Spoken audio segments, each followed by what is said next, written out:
దైవ మర్మములు.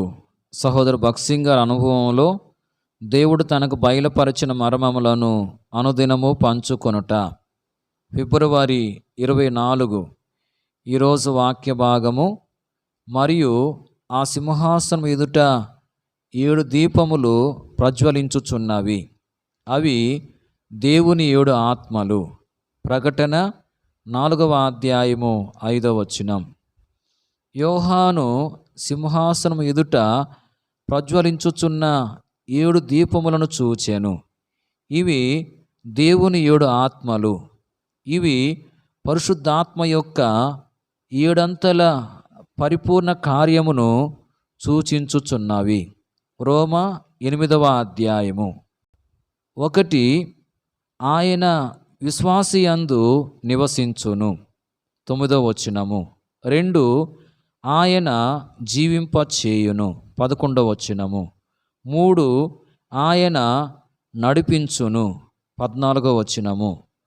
4 దేవుణ్ణి తండ్రి అబ్బా అని పిలుచున్నట్లు మనకు స్వకృత పుత్రాత్మగా ఉండును 15వ వచనము. 5 మనము దేవుని పిల్లలమని మన హృదయములో సాక్ష్యమిచ్చును 16వ వచనము. 6 దేవుని చిత్త ప్రకారము మన కొరకు ఆయన విజ్ఞాపన చేయును 27వ వచనము. 7 మనలను ప్రేమించిన వాని ద్వారా మనము అత్యధిక విజయము గలవారమగుటకు మన ప్రతి బలహీనతను జయించుటకు సహాయము చేయును 36-37 వచనములు. ఈ పరిశుద్ధాత్మ మనలో చేయు పని మనలను పరలోకమునకు అర్హులుగా చేయును.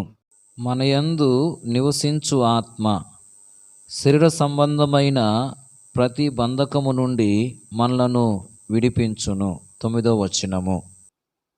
జీవింపజేయ ఆత్మ మరణమును జయించును 11వ వచనం. నడిపించు ఆత్మ మనలను దినదినము నడిపించును 14వ వచనం. స్వకృత పుత్రాత్మ మనలో నుండి ప్రతి భయమును తొలగించి దేవుని తెలుసుకునుటకు లోతైన ప్రేమను అనుగ్రహించును 15వ వచనం.